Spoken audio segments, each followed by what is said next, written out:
So yesterday you put out a statement calling Dean Skelos a sensible and responsible leader and a great New York leader.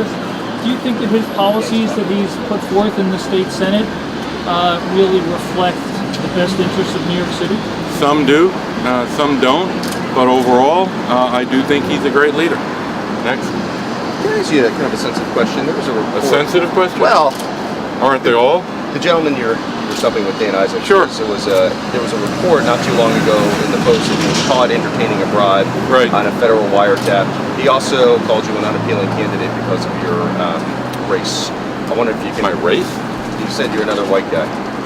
Well, you should ask him those questions. Did you have any problem? I guess you don't have any problem stopping with him? He came up at it, he came up, he wanted to campaign with me, came out voluntarily this morning, didn't know about it. If you have any questions about him and whatever the charges were and whatever he said about me, you should talk to him directly. Look, I want to be the mayor of all New York. Anybody who wants to come out and help me, I would love to have that happen. Anybody who wants to come out and support me, I would very much appreciate that. But if there are any questions about what things I don't know about what's going on in his life. You weren't aware of that report? I'm sure I read it, but there's always more to whatever's in a paper on that, and you should talk to him. I never delved into what the issues were. I was running a campaign as vigorously as possible and not worrying about the chairman who supported my opponent. I mean, he just showed up today, or you? Yes, why don't you just ask him? Go ahead. Yeah, he just showed up. What's your reaction?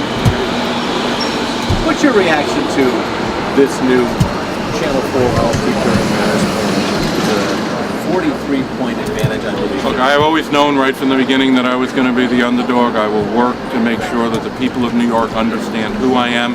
I will make sure that the people understand who Bill de Blasio is, what he wants to do for change, what I want to do for change, and there will be, there's an amp time. Go home, you asshole! Sorry. I lost my train of thought. Is it an unsurmountable? No, nothing's insurmountable. I will vigorously prosecute this campaign forward, and you'll see my numbers rise. I have no doubt about it. One thing that's really struck me in that poll was your unfavorability rating. Right. I haven't read the full poll. I only read a couple of articles. I had it printed out this morning. I'll look at it in a little bit. Something like 40% of people have an unfavorable opinion of you. I mean, do you think that you were damaged by the harsh campaign in the primary? It's possible. It's possible. When you do things and work for the people of the city of New York, some people love you, some people won't. I'll do everything I can to flip their opinion of me and who I am. Most of them don't know who I am, and that's even more significant. You got to go out there, get my name out there, get my history out there, get them to understand where I come from in the Bronx and what I had to do to become the person I am today, and I'm more than happy to get that message out there. And I think, and I know it'll resonate. People know you as the chair of the MTA, and there's something about the trains that people like to complain about, even though... Me too. So does that work against you at all, the fact that you were associated with the MTA, even though, many people would say that, particularly with Sandy, you did a good job with it? Look, the reason why, when Governor Cuomo asked me to consider becoming the chairman and CEO of the MTA, I told him the following, and I believe it is true today. I'm like all New Yorkers, have a particular problem with the subway system. I want to go in there and make it better. I left to run for mayor. I will continue to fight to make the system better. Look, we're New Yorkers. 5.5 million people take the subway system every single day. And I want to make sure that they all understand that they're doing the best they can and they can do better. The countdown clocks are almost finished throughout the entire system. The ability to look on an app and determine when the next train is coming is available. There's 13 or 14 separate apps. We're doing the MTA is doing everything it can to make the system better.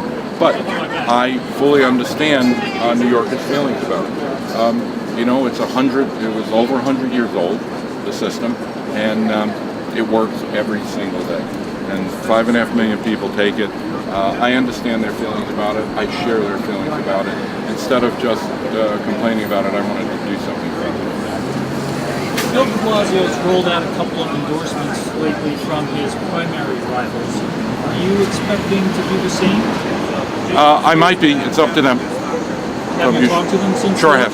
Sure, a couple of times. Any big issues to talk about in terms of why they would or wouldn't endorse you, or is it no? more just We have. They're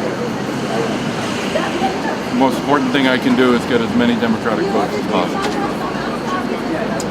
And that's it. Thanks, guys. Can I ask one other question? What efficiencies do you expect to find that would pay for universal pre-K? There are numerous efficiencies. I'll lay them out later in the campaign. But what we really need to do is go back to each one of the agencies, determine their core knitting, what are their priorities, and look at where are the people spending their time. Are they on the priorities? We need to also start looking at merging agencies. We haven't done that enough. I don't think the government of the City of New York right now is structured to serve the people of the City of New York, and there would be. Look, my experience, actual experience, when the budget was half the size it is now, when I was the budget director, before I was deputy mayor, I found efficiency savings equal to 4 to 5% of the budget year in and year out, which allowed Mayor Giuliani and Speaker Malone the opportunity to expand programs and new programs. That's exactly what we need to do. Go through that rigorous analysis. I will put the M back in OMB. It's not just the budget office, it's the Office of Management of the Budget. And I will reinvigorate the Mayor's Office of Operations, which is half the size it used to be. They were there for the sole purpose of determining how to work with the agency heads to make their agencies more efficient and more effective. That will be reinvigorated while I'm mayor. It's not gone on. The people there now at Mayor's Office of Operations are just dealing with the charter requirements of the MMR. And that's just a sideline of what the Mayor's Office of Operations needs to do. Okay? Thanks very much, guys. Thanks.